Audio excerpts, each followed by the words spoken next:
Okay, welcome to the Opperman Report Aftershow. We have with us still attorney Doug Caddy, the attorney for the original Watergate 7 burglars. Fascinating information about the JFK assassination. And now he's telling us that the last time he shook hands with E. Howard Hunt told him that one of the motivations for the Kennedy assassination was the alien presence. Now, Doug, I got to ask you, do you think it's possible that maybe Hunt said that to you as kind of a curveball to kind of set you off the track? No, I don't think so at all. You have to understand my friendship with Howard Hunt, which went back many years, and also what we both had gone through. It wasn't anything like that at all. When I'm asked about the way I view the alien presence is this, okay? I think the issue of whether there is a group such as Majestic 12, or successors, is easy to explain, actually.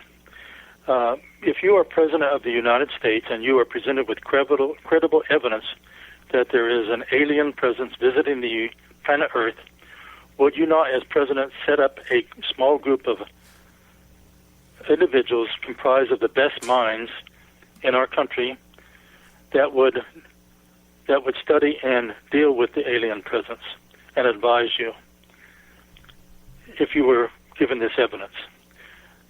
Would you not do that? And then if you were President and never were given any credible evidence at all that there was an alien presence, you would not set up such a group. But I think it's pretty clear that President Truman did set up such a group, and originally it was called Majestic 12, and Dr. Donald Mazzell was one of its members.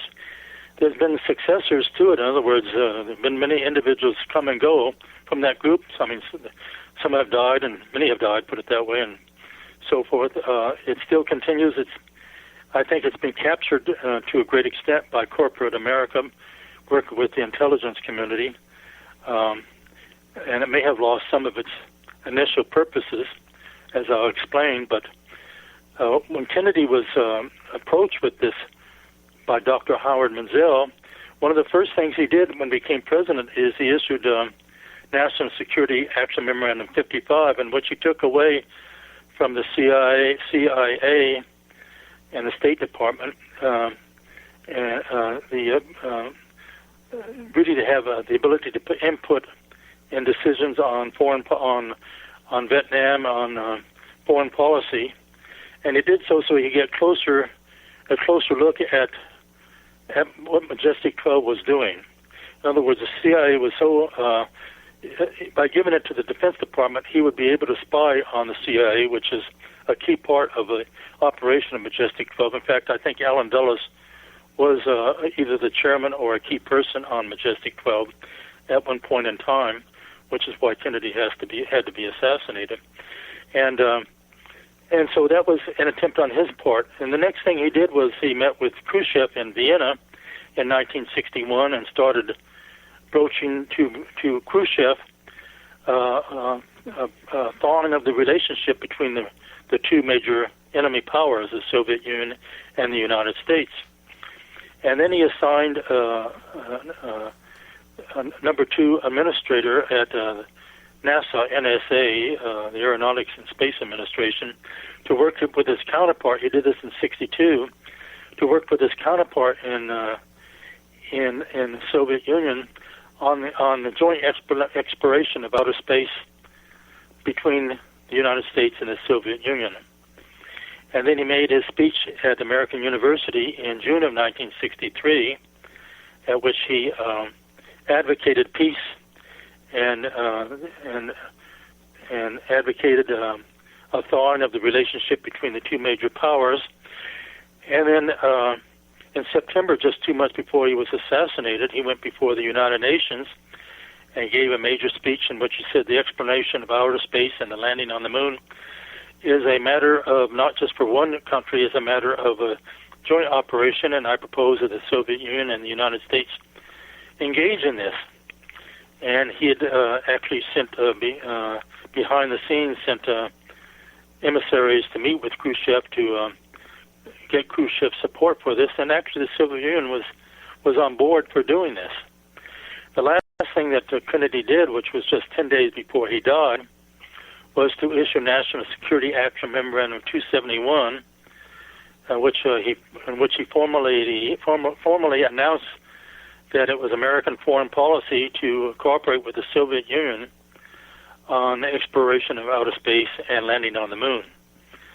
And this is a national security memorandum that he sent to all major officials in the government, and he signed it personally to emphasize this was his decision. And of course, the decision to assassinate him, the plans had already been laid way in advance, but this was just adding fuel to the fire to get him assassinated. In other words, there were people in the CIA and the military and so forth that the idea of relaxing our relationship with the Soviet Union was just unbelievable. You know, there is a military intelligence complex that really has at its heart the making of money for those individuals involved in it. They've all gotten extremely rich out of this, and many people have out of making war. Once the Soviet Union collapsed, then it became terrorism. Now it's a war on terrorism. We've always have to have a war so these people can get rich. And so Kennedy was marked for assassination when he started making these initial moves about finding out what Majestic 12 was about, what the alien presence was about. And he was about ready to, and he may have already approached with Khrushchev discussions with Khrushchev with the Soviet Union, or he was about ready to do so, on joint cooperation on dealing with the alien presence. And so these people in this country who were opposed to it, James Angleton and the Dulles and Allen Dulles and a great number, the military establishment and so forth, they viewed Kennedy as a threat, and he had to be assassinated. Let me ask you a question real quick. Now, this document that Kennedy signed, where he declared he wanted to get into cooperation with Russia over the space program, didn't that cooperation continue after his death? Do you have any evidence of that? No, everything changed after his death. The whole Vietnam War changed overnight. He was trying to withdraw from Vietnam, the limited forces we had in there.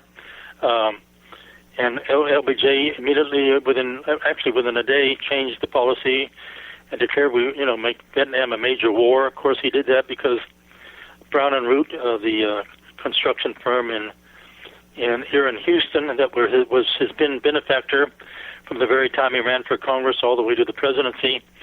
That was their means for becoming rich. Brown and Root became Halliburton, and then that's evolved into something else today. Really? And so, of course, now we think that it did evolve into a relaxation of relationship, but nothing like what Kennedy was envisioning. Kennedy was ahead of his time, in other words. Well, let me ask you a question, because I ran into a guy once about 1995, way before I was ever doing radio or anything like that, and he told me that he worked for the space program for NASA. And he told me this long story. It's way too long to get into right now. And he says he was working with the Russians, cooperating with the Russians. And I says, oh, what do you mean, Skylab, like that? He goes, oh, no, way before that. He says, we've been cooperating with the Russians all along with the space program. What do you make of that? Well, when you say all along, there's got to be a beginning point. The question is, when was the beginning point? Yeah, I don't know. You know? Yeah, I couldn't tell you exactly right now. Huh? I couldn't tell No, we're talking about 1960. We're talking about the early 1960s,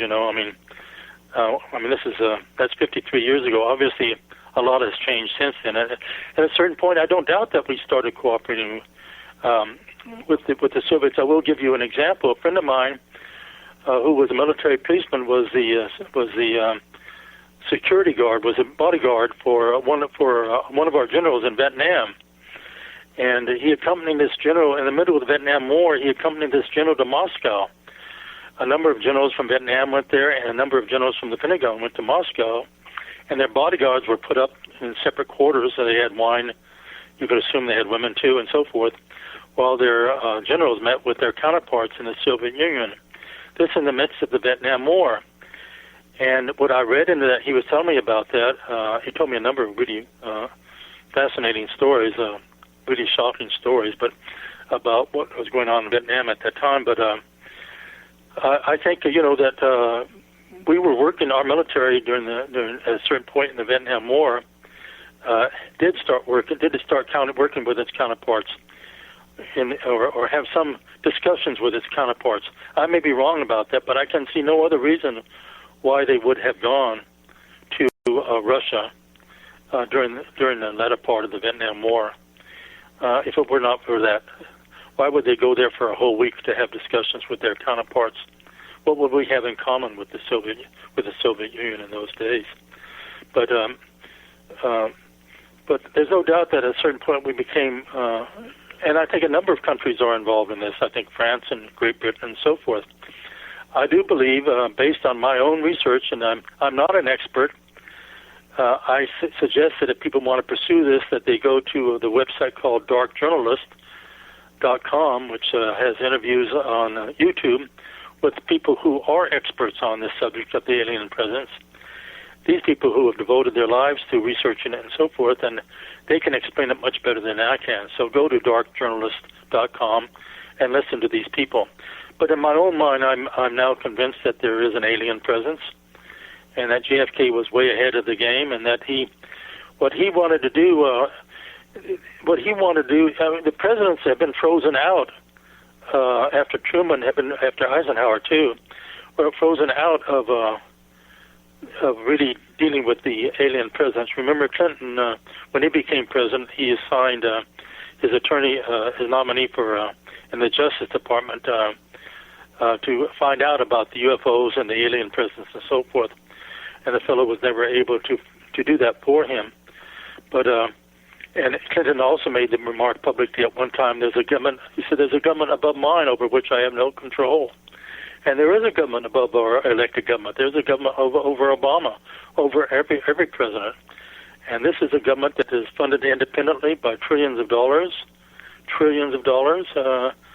in my opinion, to deal with the alien presence, but there's been a lot of, in my opinion, embezzlement and fraud going on. I mean, this was started under President Truman with the Majestic 12, and that was late 1940s, and here we are in 2015. This has been going on a long time, and trillions and trillions of dollars have been spent on this. I mean, don't forget that the day before 9/11, Secretary of Defense Rumsfeld announced that he could not account for $2.5 trillion that was missing from the Pentagon.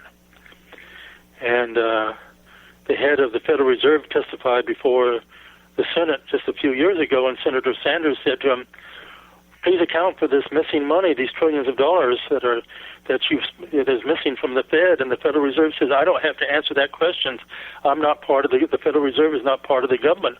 We're an independent agency. We're actually a private bank, and so so he never answered the question.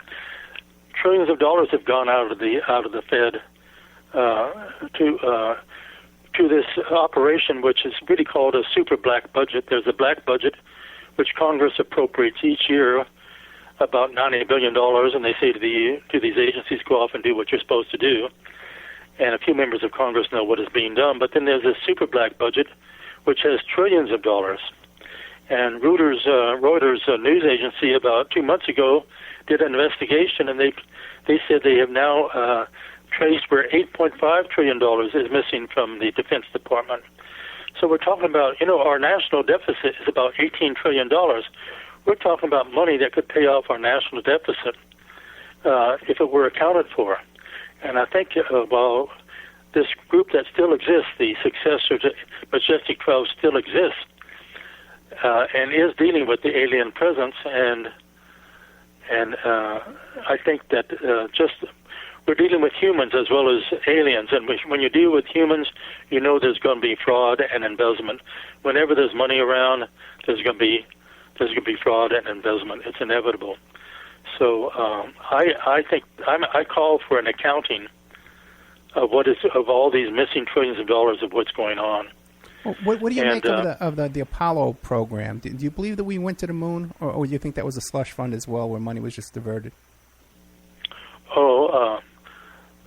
I don't know anything more than what anybody else knows, but I always believe that we did go to the moon.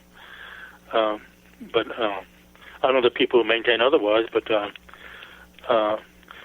many, even the war in Afghanistan and in Iraq, you read about billions of dollars that just disappeared. I mean, they would deliver these,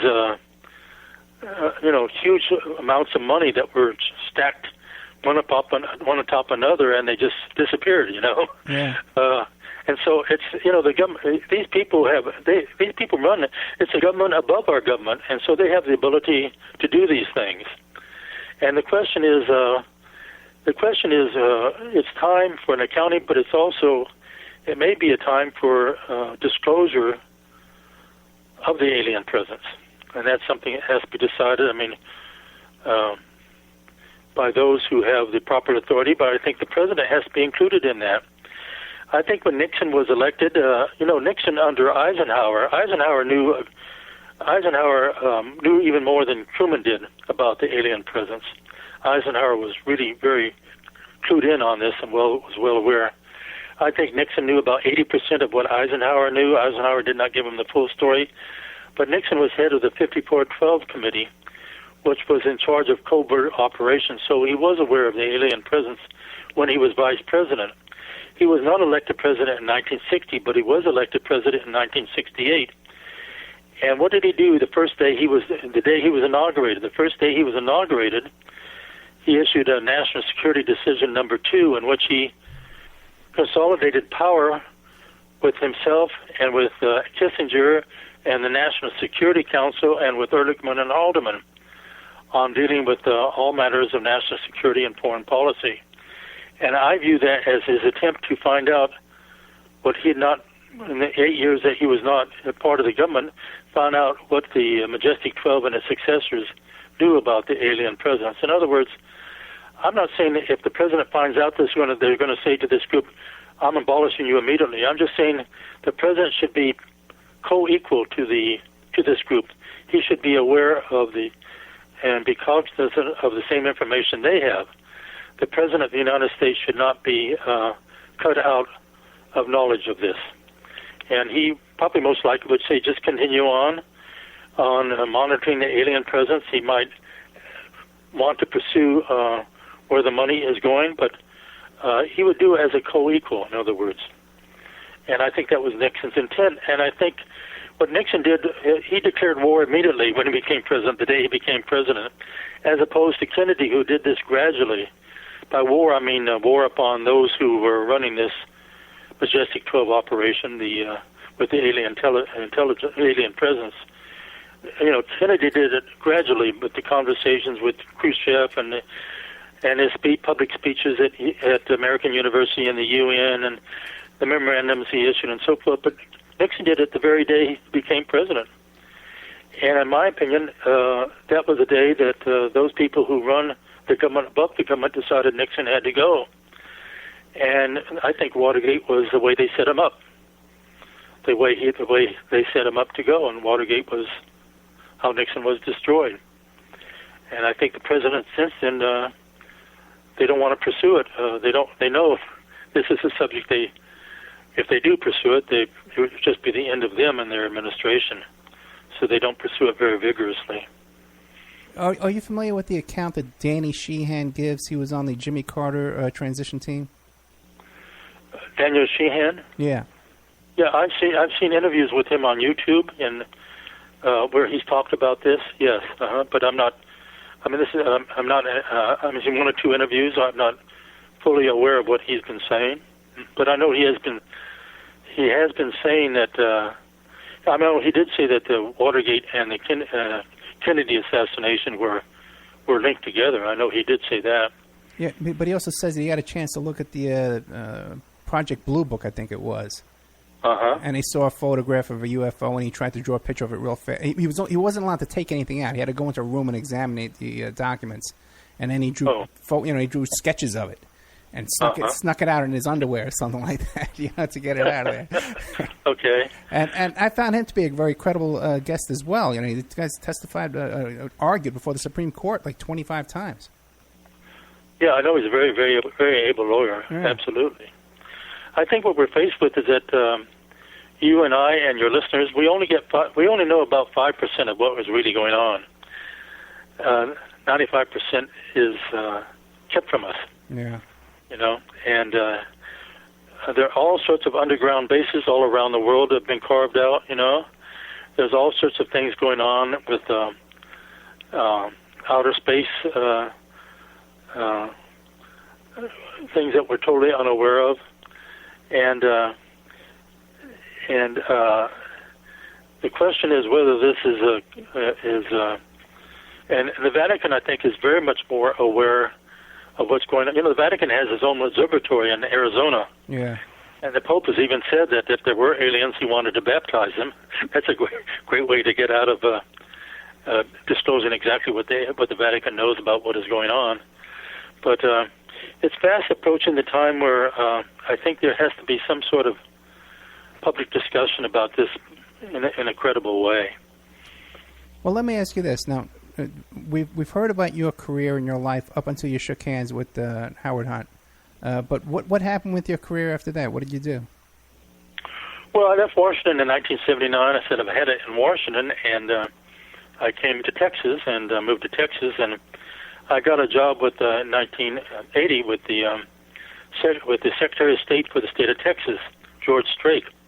That was in the administration of Governor Clements, who was a Republican governor.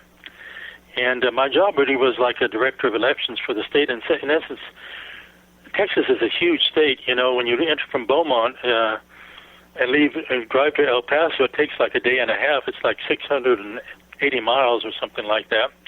There are 254 counties in Texas, and so what I did, I traveled to most all of the counties to teach the administrators of the elections on how to use their machines.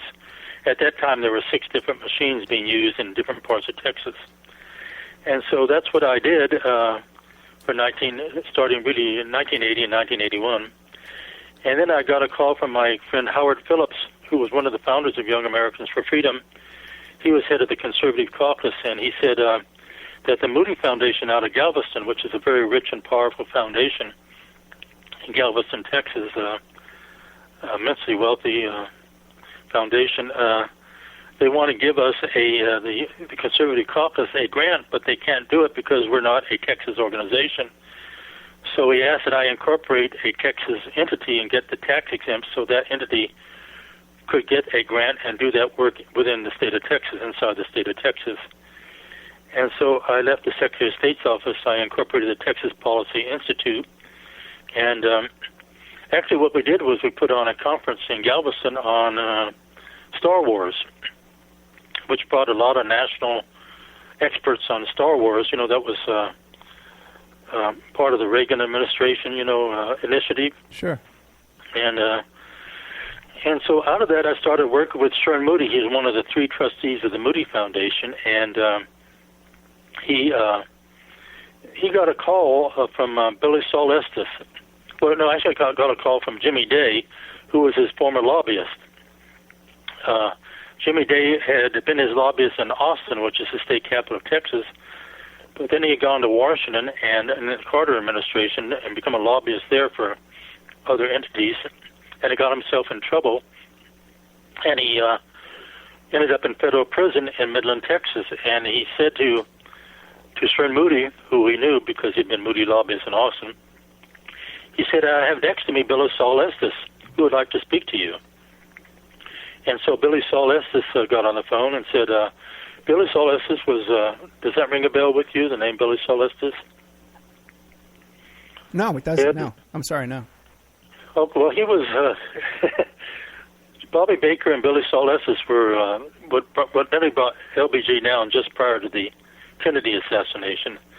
They were both scandals, huge scandals that were going on that involved LBJ with those 2 individuals. Bobby Baker was his assistant in Washington, and Billy Saul Estes was his bag man. And Oh, no, of course I am. Of course I'm familiar with Billy Saul Estes. Okay, there's a fingerprint of him is in the Grassy in the book depository, correct?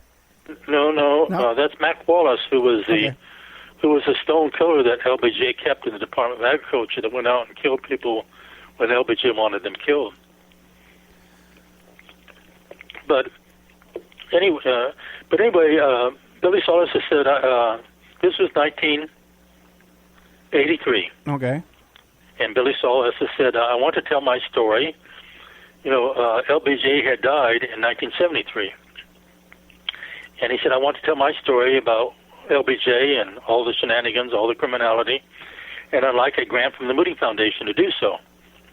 And Sharon Moody says, well, that sounds very interesting. I'm going to send Doug Caddy up there to talk to you and see what we can do. So I went up to visit Billy Saul Estes in federal prison in Midland, Texas, in, I'd say, about June of 1983. And he explained to me he wanted to tell the crimes that had been committed by LBJ, the murders, and all the embezzlement and fraud that went on and so forth that he was deeply involved in. But he wanted a Moody Foundation grant to do this. And how and what was the best way to do it? And I said, the best way to do it would be to write a book. And you should write a book. And so he said, let me think about all that. So I left him, and we didn't hear any more from Billy Saul Estes until he got out of prison in January of 1984, 6 months later, when he called Sharon Moody again and said, well, I'm out of prison, and I want to do this book. And I want to, if I can get a grant from the Moody Foundation, I want to write this book. And so I went up to meet with him in Abilene. He was a native of Abilene, Texas. And I went up to Abilene to meet with him, and he said, look, my daughter has written this book. His daughter Pam wrote a book while he was in prison. He gave the idea that I gave to him to his daughter. And she wrote a book, Billy Saul Estes, King of the Wheeler Dealers, which got rave reviews. I mean, it was front-page news all around the country, but all she could talk about was what happened to the family while he was in prison. She didn't really know any of the criminality, the criminal activities that he was engaged in. He had never told her anything, obviously, and for her protection and his protection, too. And he said, look, my daughter's book really didn't tell anything, and I'm ready to tell the whole story. I know the book could be a bestseller. I said, I know it could be, too. And he said, I'm a member of the Church of Christ, and the Abilene Christian University is a Church of Christ institution, and they're willing to receive the grant for me to write the book. Well, actually, I was raised in the Church of Christ. My mother was an active member of the Church of Christ. I'm an Episcopalian now, but so what we did, we went over to the Abilene Christian University and met with the president, and I said, based on what Sharon Moody has indicated to me, we probably can get a $500,000 grant from the Moody Foundation, of which $400,000 would go to Abilene Christian University to do with whatever it wanted to do, build buildings or whatever it wanted. It was entirely up to Abilene Christian University to do what it wanted to do, but $100,000 would be earmarked for Billy Saul Estes to write his book. And the president of Abilene Christian University said, well, that sounds fine with us. He knew Billy Saul, but Billy Saul was an active member of the Church of Christ. And so that's how we proceeded. And then a few months later, unbeknownst to me, because Billy Saul had introduced me to Clint Peoples, who was the U.S. Marshal for the Northern District of Texas. And Clint Peoples had been a Texas Ranger for 25 years before he became U.S. Marshal, and he had followed Billy Saul Estes and LBJ during this entire period. And during that period, Billy Saul Estes had served 2 prison terms. And he was well aware of the criminal activities of Billy Saul and of LBJ, too. And so I was introduced to Clint Peoples and became good friends of his. But I think they just forgot to tell me, but Clint Peoples arranged for Billy Saul to testify before the Robertson County Grand Jury in Robertson County, Texas, in 1984, around June, sometime in late 1984, around June or July, because one of the people that had been killed was the Department of Agricultural official in Robertson County, who was stationed in Robertson County, who had put the evidence together of the fraud committed by Billy Saul Estes on the fertilizer tanks, all the embezzlement that went on. Millions of dollars have been embezzled from the government and so forth, and had gone to LBJ. And so LBJ, there was a cabal, as Billy Saul explained to me, there was a cabal of 4 men. LBJ, Cliff Carter, his assistant, Mac Wallace, who was the stone killer that LBJ kept in the Department of Agriculture, who was a graduate of the University of Texas. And then there was Billy Saul Estes. Those were the 4 individuals. LBJ, Cliff Carter, Mac Wallace, and Billy Saul Estes. And they agreed on certain murders that had to take place. And what happened was that Billy Saul Estes, after Moody Foundation said they would issue this grant, it was not formally issued, but at a certain point, Billy Saul Estes said, well, before I can write this book, I've got to get immunity from the federal government. And is there any way you can do this? And I said, well, a friend of mine is Edward Miller, who's a former assistant director of the FBI. And I had met Edward Miller because he was one of our advisors on a Moody Foundation grant dealing with terrorism. We had a conference in 1984 on terrorism. Nobody was talking about terrorism in those days, but we held a national conference. And Edward Miller was one of our advisors, and we brought in these people from all over the world to talk about terrorism. And Edward Miller says, well, I can get us in to see the Assistant Attorney General for the Stephen Trott, the Assistant Attorney General for the Criminal Division of the Justice Department, because Edward Miller and Mark Felt were 2 assistant FBI directors who had been indicted, prosecuted, and convicted for the black bag jobs that they did, and when they went and did black bag jobs, break-ins at the or orchestrated the break-ins at the Weather Underground, and right. The Weather Underground tried to blow up the U.S. Capitol. A bomb went off in the U.S. Capitol, and there was tremendous investigations going on to the radical left in those years. And the FBI went beyond, through COINTELPRO, they went on beyond the letter of the law and did these things. And Mark Felt and Ed Miller were convicted, but Stephen Trott felt that they should be pardoned, and Reagan agreed.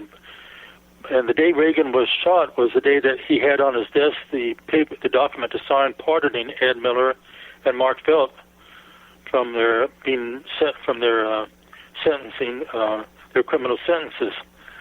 And it had to wait until he returned from his recovery from being, attempted assassination there at the Hilton Hotel in Washington. But the day he got back to the White House, he signed this document, and they were pardoned by President Reagan. And so Ed Miller was on first-name basis with Stephen Trott, the Assistant Attorney General. So we went to Washington for the criminal division. We went to Washington and met with him, and we took all these newspaper accounts of Billy Saul Estes' testimony before the Robertson County Grand Jury. What happened was Billy Saul Estes testified before the Robertson County Grand Jury.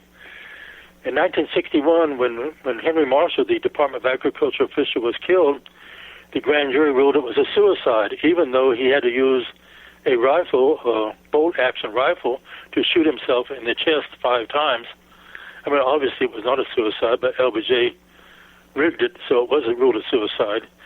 But in 1984, based on forensic evidence and Billy Saul Estes' testimony, the grand jury reversed the suicide ruling and made it a homicide.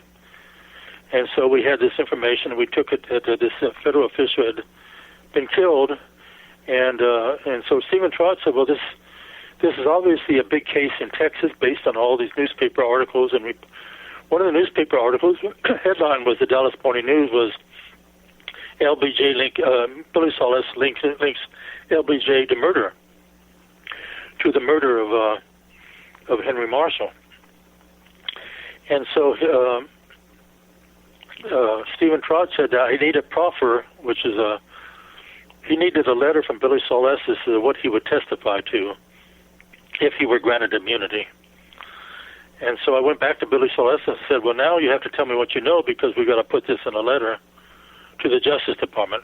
Trott had sent a letter to me saying this is what he needed. I showed this to Billy Saul, and so Billy Saul told me what he knew, the outline of what he knew of the various murders that were involved.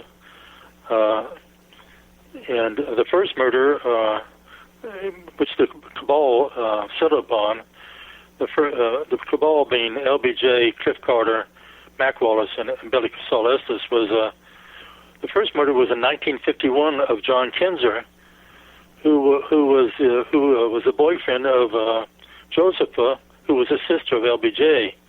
Josepha had told him too much about LBJ's secrets, and John Kinzer had too much knowledge about the illegal activities of LBJ. And so they dispatched Mac Wallace to Austin to kill him, and he did kill him. He killed John Kinzer, who was a pro at ran the golf shop at a golf course in Austin. But Mac Wallace was caught before he left Austin, and he told the police officer, "I work for Lyndon Johnson. I've got to get back to Washington." But they arrested him. Eventually, he stood trial. He was convicted of homicide forethought, that he had planned this murder. But the judge gave him a probated sentence of 5 years, and he walked out of court. And that was because LBJ had arranged that behind the scenes. But that was 1951.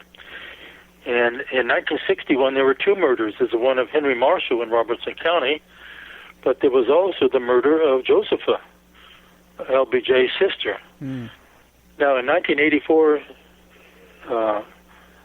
Billy Solis has told me, and he also told Lucianne Goldberg, who's a literary agent from New York. She was Jonah Goldberg, who's a conservative columnist that appears in the newspapers today. That's the son of Lucianne. And Lucianne was very much involved in the Monica Lewinsky case bringing Clinton down. Sure, I remember, yeah.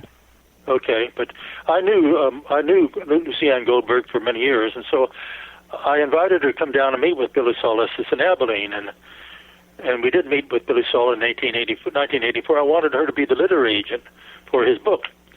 And one of the things we discussed was the murder of, this is 1984, well, what Billy Solis said was that LBJ had arranged for Josepha to be murdered by giving her a portion of a cake that was poisoned on Christmas Eve.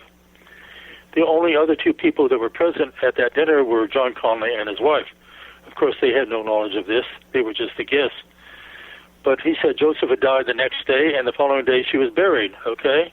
But he told this to me and to Lucianne Goldberg, among other things, okay, that he disclosed that day. But and so a few months ago, of all things, on Facebook, a friend of mine on Facebook, whom I never met, you get friends on Facebook, you never meet them, but she said, "I'm a member of Ancestry.com, and I got the death certificate for Joseph, and I'm sending it to you."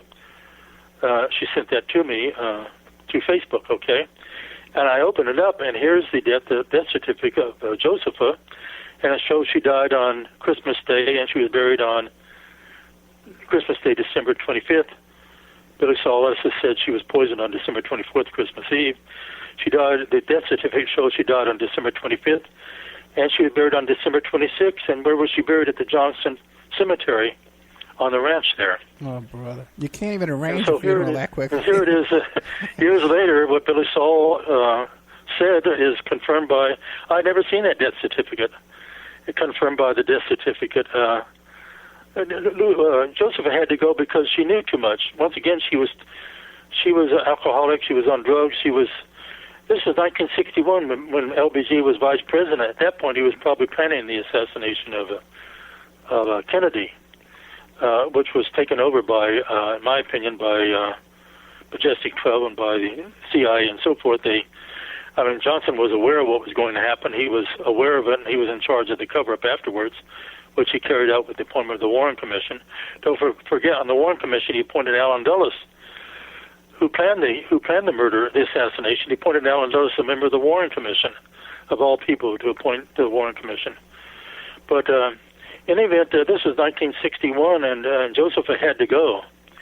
And about 3 years ago, I had to go for my physical, and my doctor told me, "Well, I want you to go and have your prostate tested." I'm 77 years old, at that point, this is when I was 74. They want you to have your prostate tested just to examine as just an ordinary thing. So I went and he referred me to Dr. Axelrod here in Houston. I never met Dr. Axelrod. And I walked in, and Axelrod said, "Well, I'm glad you got to see me because in a few weeks I'm leaving for Vietnam."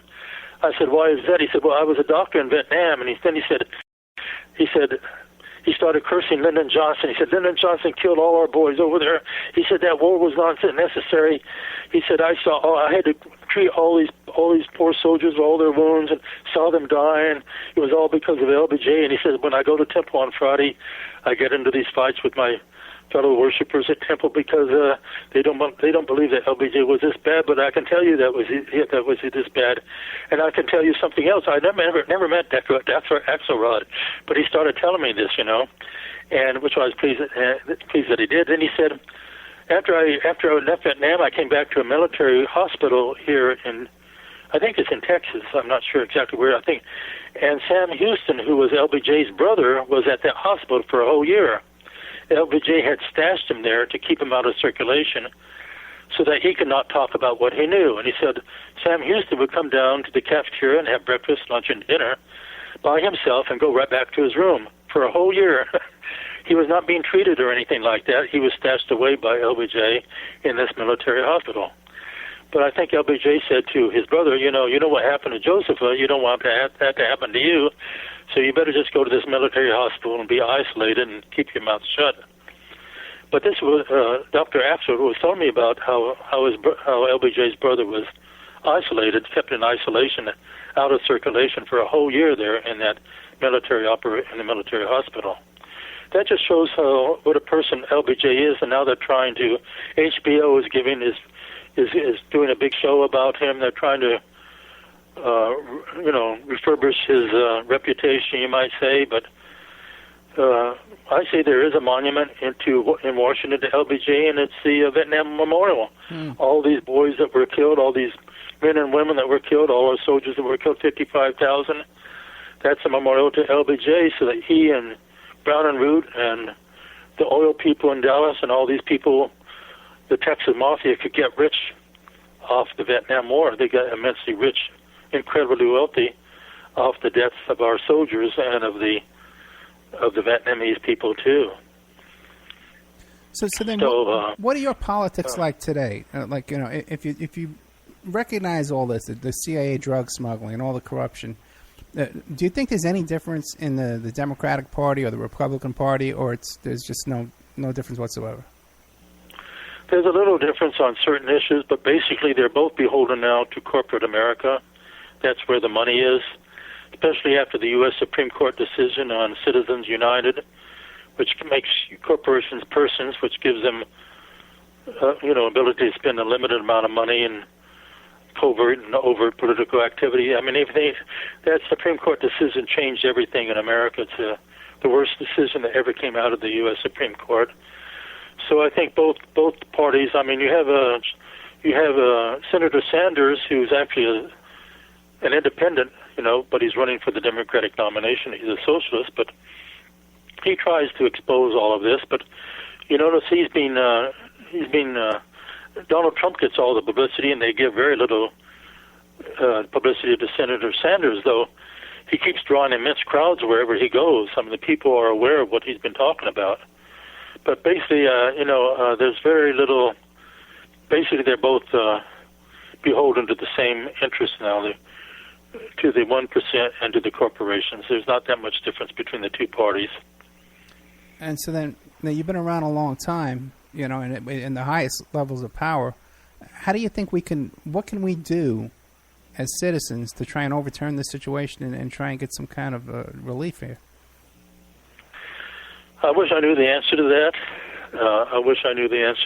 I mean, you turn on television just this evening, you see these, as a result of the George Bush administration, both Bush's administration and the Clinton administration and the Obama administration, you now see the results with tens of millions, tens of thousands, hundreds of thousands of people on the move in the Mideast, refugees fleeing.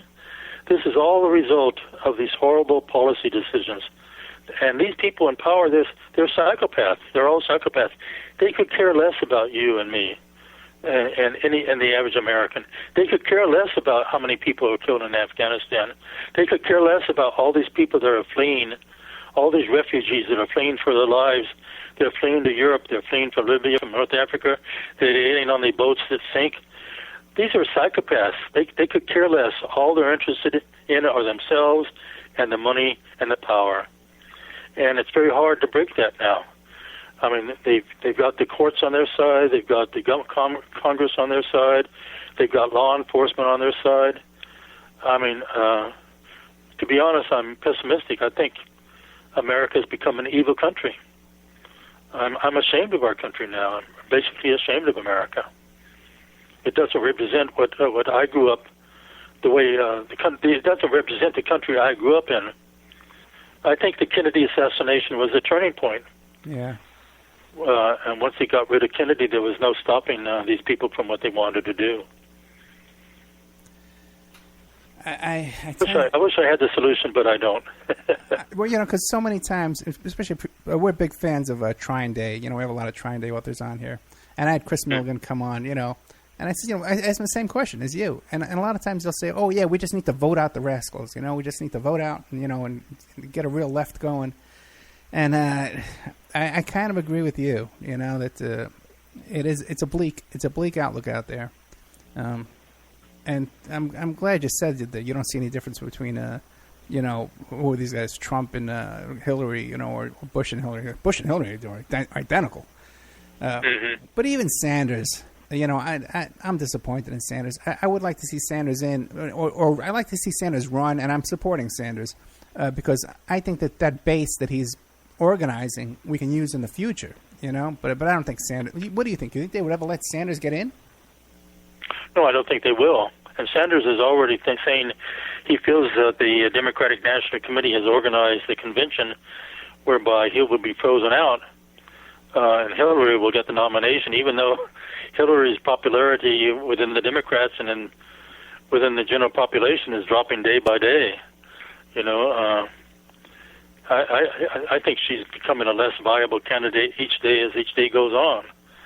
And so, and Trump has made it very difficult for the Republicans. I mean, all those other candidates are in his shadow, and so it's really kind of it's a kind of a fascinating election year. Who knows how it's going to turn out? Well, at least it's fun, It's like watching The Apprentice, Celebrity Apprentice. Because, I'm from New York. I've been watching Trump for years. I got a million stories about Trump. And by the way, too, that brings up the whole thing again too, because we were talking about the pedophilia and the blackmail. You're familiar with the whole Jeffrey Epstein story, right? And his connections to Trump. And I'm sure you're familiar with that story, correct? Mm-hmm. Yeah, I'm familiar with Epstein, yeah. Mm-hmm. Yeah. There is his diary, right? Or, no, it's his address book that has all these names in it. Right. Right. Mm-hmm. Yeah. Mm-hmm. Yeah. Yeah, but see, that scandal is immense. It exists. It existed under the senior George Bush. I mean, it was on the Washington Times during the Reagan administration, it was a big issue of call boys were being escorted at night into the White House escorted around, given private tours and everything like that. But, they have such power that in this country they've managed to cover all that up. And I don't know how you ever break that open. It just takes one big case to break it open, but I don't know what happened, and they'll probably kill whoever it takes to. How can you get any bigger than Epstein? You got the Prince Andrew, you got Trump, you got all these. How could it get bigger than that? I know. The names in his address book are fantastic, and his private airplane. They have these pedophilia orgies on the plane. Yeah. And Epstein is really a spy. He's as maybe Rothstein explained to you, the CIA has its safe houses in New York City, or did, and probably still does, whereby they lure their targets there on sexual ventures, both male and female. Prostitution, and they record them, and then they have them. And a member of Congress actually appeared on the Power Hour, Joyce Riley's show, and he said I think they control. I think they have the goods on every member of Congress. Basically, is what he said. I think in other words, there's a book compiled in every member of Congress. If they don't have you on a sexual thing, they have you on a financial shenanigans, on something else. In other words, they don't use this until a crucial issue comes up where they really need the vote, and then they say, you've got to vote this way, or else this will become a public issue. And the way they compromise people has become an art now. I mean, you're a private investigator, and in ancient days it was private investigators, but now, they have wiretaps on everybody. They can read your email. I mean, it's just incredible the way they can monitor anybody they want to do now. Yeah, we had Henry Vincent on here, Confessions of a D.C. Madam, and he outlined. Yeah, and he was supplying those call boys, and he describes how Craig Spence had Secret Service bodyguards, a detail of Secret Service agents bodyguarding him, and they showed him the room where they did all the wiretap and all the photographing. But now, you've been in these annals of the corridors of power here, right? What about like Satanism or occult practices? Have you ever seen any of that? Any indication of that kind of stuff? No, I have not. I mean, I don't rule that out, but I have not. I'm not aware. I'm not that much aware of that. The pedophilia thing. I mean, it's so prevalent. I mean, of course, the Catholic Church has been hurt tremendously by it. As so many cardinals have been involved in this. And the present Pope, I think, is doing his best to clean all that up, And I worry about his safety, to be honest, because he's doing so many constructive things. It almost looks to me like he knows that his time may be short. They probably will knock him off, so he's trying to do as many good things as he can before they figure out how to knock him off, whether they poison him or do something else. But I think he's been taking very, very credible measures in the Catholic Church. But the pedophilia thing, that's what intelligence is all about, is getting the goods. Even Putin has talked about that, how the KGB and its successors, well, I know when I visited the Soviet Union in 1974, and it was pretty obvious to me that from the time our plane landed that each of us. I was with a group of lawyers and their wives from Washington D.C. There were about 25 of us, and of attempts to compromise us. We stayed at the Metropole Hotel, and I just had the feeling the entire time. Between each room in the Metropole Hotel, there's another little closet. I mean, literally, between each room, a little closet, I'm sure there are cameras set up inside that closet. It's not just for cleaning materials. It's, you just felt like you're lying in bed sleeping, and they had a camera rolling, I mean, it was so overt in those days, But, when I went off with a few members of our troop to just, off to see something, we were always followed in the Soviet Union by these people. But now it's so much more refined. They can listen to. They know everything basically. They just know everything. Yeah, I heard you say when I was listening to the show today, you were talking about how they photograph every piece of mail that goes through the post office. I wasn't aware of that. Oh yes, they do that. Yeah, absolutely. Isn't that amazing? It really is. I mean, everything. Everything is on tape now, and they have this huge. The NSA has this huge structure in Utah. This gigantic building they've erected. But they have entities all over the world. Australia is a major center for all of this, and so forth. And if you were to question these people, what they might say. They might say we're doing this because there's an alien presence, and we have to do this in order to protect planet Earth. That's what their defense might be. Back to the alien presence. How come Hunt didn't mention that on his deathbed confession? Well, we don't know what's in anybody's mind, but I think he felt he was probably not the person to do this publicly. He did this privately to me on a one-to-one basis. Right. But he did this on a tape, which he sent to his son, knowing that his son was going to make this public. I mean, he had his meetings with his son and with these people from before about his book and so forth. So that's how he decided to let his knowledge be known. But I don't think he was ready to, on his deathbed, to talk about this. You know, it was not. Howard Hunt took a lot of secrets to the grave with him. Put it that way. Could imagine. Now, what about you? And, Have you experienced any kind of threats or harassment and kind of surveillance now that you're coming out with all this stuff? Just little things, but nothing of great consequence. You know. Okay. Nothing of great consequence. I'm uncontrollable, basically. I think they know that I'm uncontrollable, you know, yeah. Especially after my recent interview on Dark Journalist, you know. And I am uncontrollable. I mean, I'm a single person, age 77, and there's nothing anybody can do to me, basically, you know. I mean, I'm responsible just for myself. My parents have gone on. I took care of them in their latter years and so forth, and so there's just no, you know, I mean, there's just threats would not do anything, and the threats would go nowhere with me, you know. They would just inflame me, put it that way. I do want to mention a book that has just come out. It just came out in the last few days that I want to recommend to your listeners. Okay. It's called The Real Watergate Scandal.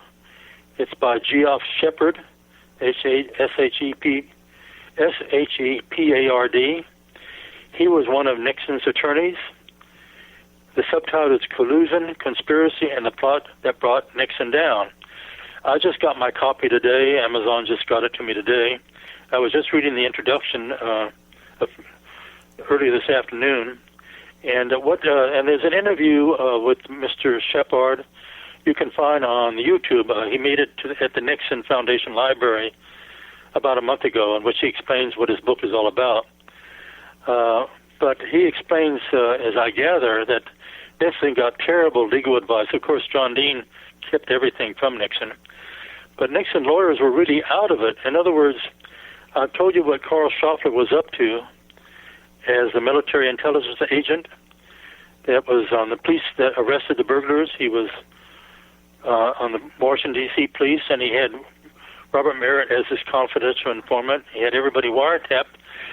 And yet none of Nixon's high-flying, highfalutin lawyers, you know, these were these great Constitution lawyers and so forth, none of them ever said, what about this police officer who was parked, it was well known, it was in the papers at the time, this police officer that was parked a block away. Shouldn't we question this police officer why he was parked just a block away from Watergate when the arrest went down? I mean, you know, none of these people had common sense. They were all dealing with these arcane issues, and what they needed was someone who really got in there, a private investigator is what they needed, like you, who would get in there, or a lawyer who would get in there, a criminal law lawyer who would see that, hey, let's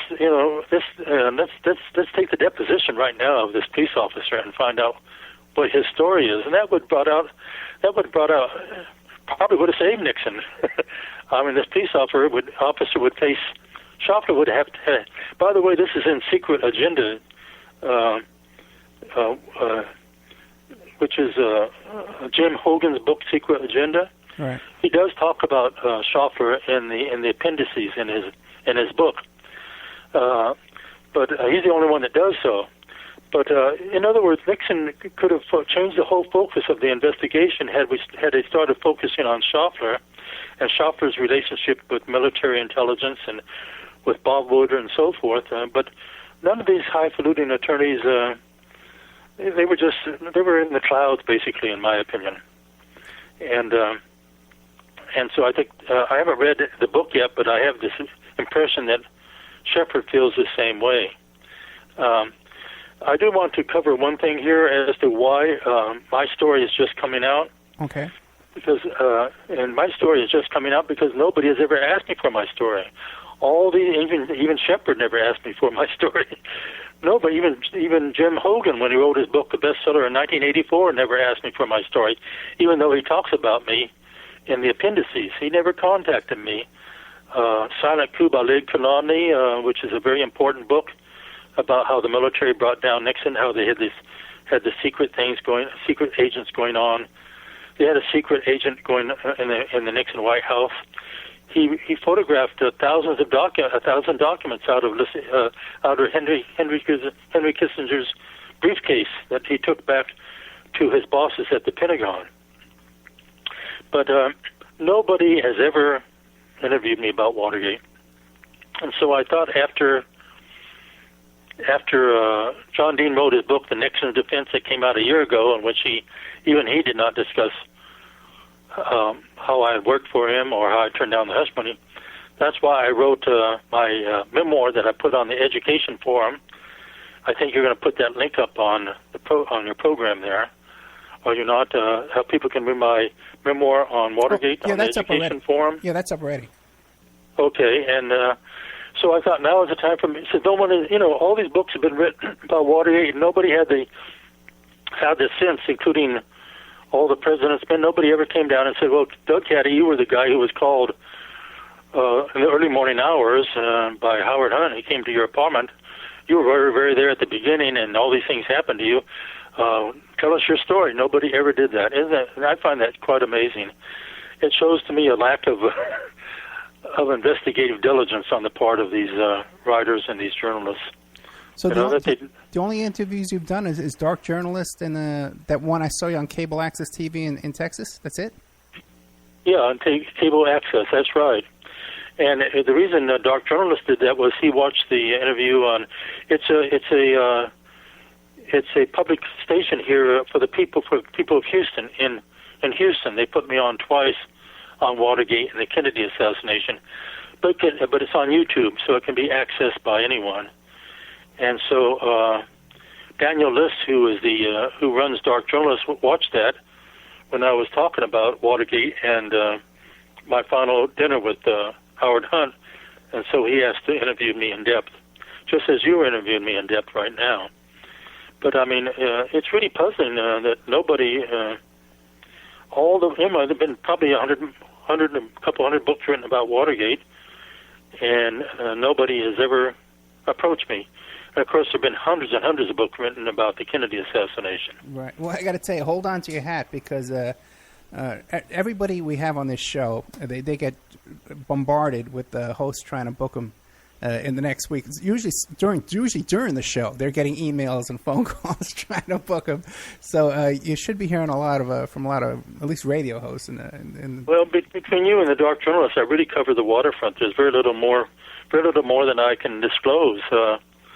I would say that whoever's trying to contact me, because we've covered a great deal here tonight. Mainly the highlights, I think. I mean, there are always other things to discuss too, but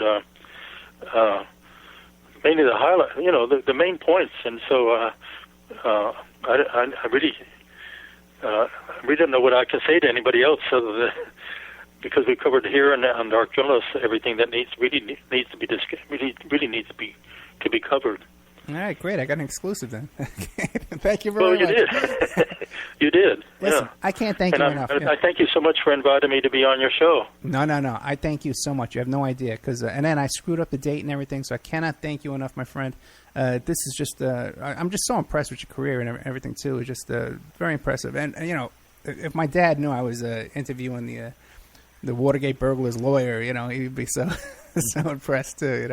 It was such a big part of our life. The Watergate on TV every single day, growing up. Yeah, Watergate and the Kennedy assassination are the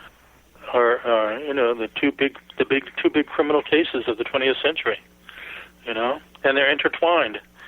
And even so, most people don't realize that. They're intertwined with the same people. Yeah, it's a small world. That same little bunch seem to be involved in so much. You're familiar with Operation 40, right? And all those assassinations. Yeah. Yeah.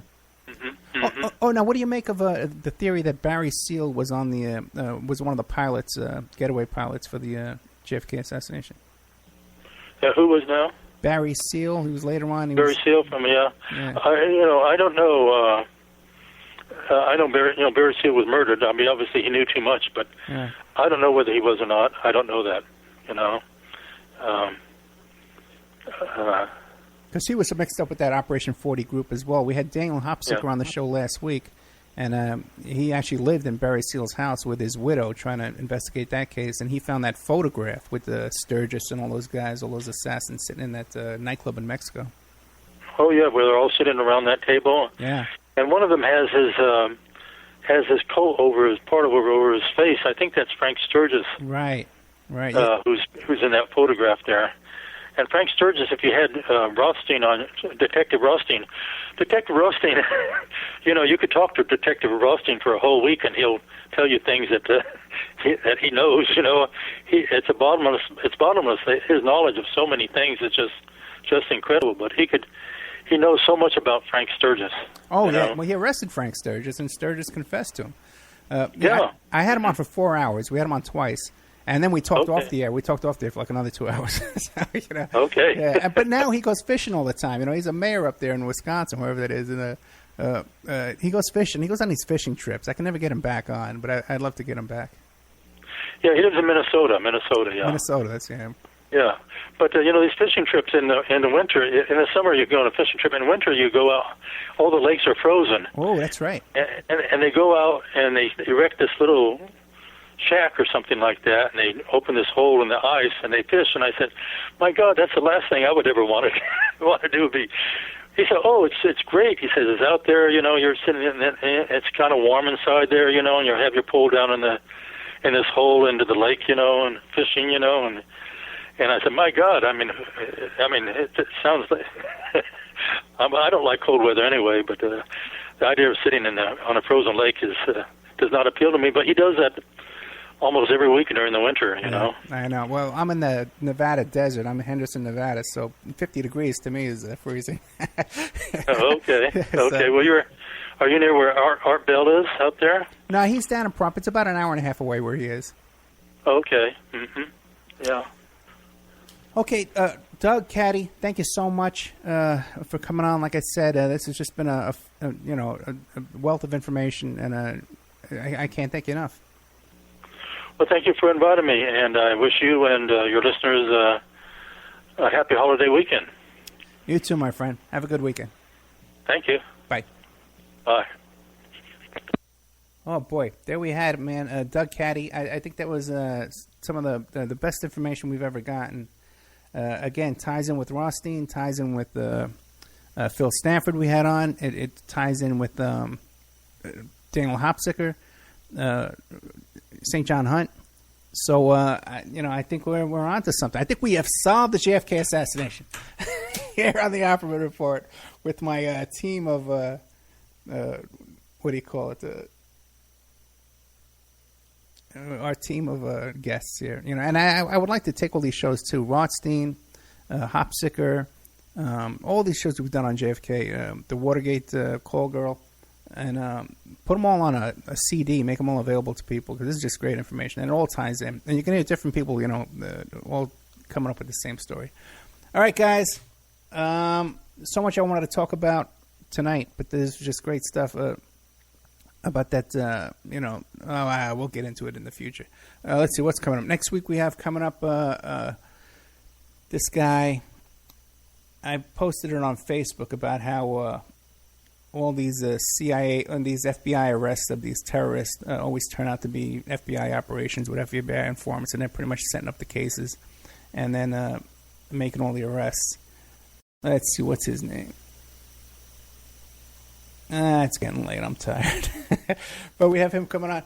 Guys, please join the members section, okay? We haven't had any new members for a long, long time. We haven't had any donations. And so, really that's what keeps everything going, especially being able to do the extra shows over the weekend, which I really enjoy doing, those extra free shows that we can throw together. Those special shows I do for you, kind of relaxed, on impromptu, that we don't even have a time for. We just do it Saturdays or Sundays. And the only way I can afford to do that is if the members section keeps growing. And if we get some donations to kind of hold us over. And the other thing, too, is we were accepted, man. There's a lot of stations out there that want us. But unless we bring sponsors with us,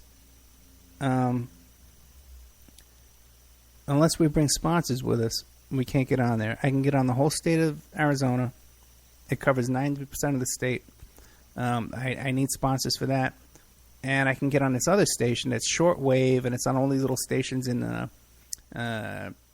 Tennessee and New Orleans and stuff. So, and there's another thing too that picked this up. There's another station picked this up too that's on 12 AM FM stations. They all want us. We just got to bring sponsors with us, and once we can get there, if I can just get on there, we'll pick up enough new members that'll pay for all of it. But all these places love the show, and they all want to have the show. A show like tonight would definitely be a big hit. So they all want it. We just we need some funds to get us from here to there. So if you want to sponsor your business, I can get you played all over the whole state of Arizona, 4 or 5 states there, in cities in Tennessee and New Orleans, and then another 12 cities, Las Vegas and Boulder, Colorado, Lancaster, Pennsylvania, Florida, Tampa, Florida, a whole bunch, and I think Long Beach, California. So we can get a whole bunch of stuff going out there. Guys, I love you all. Thank you for listening, and I'll see you next week.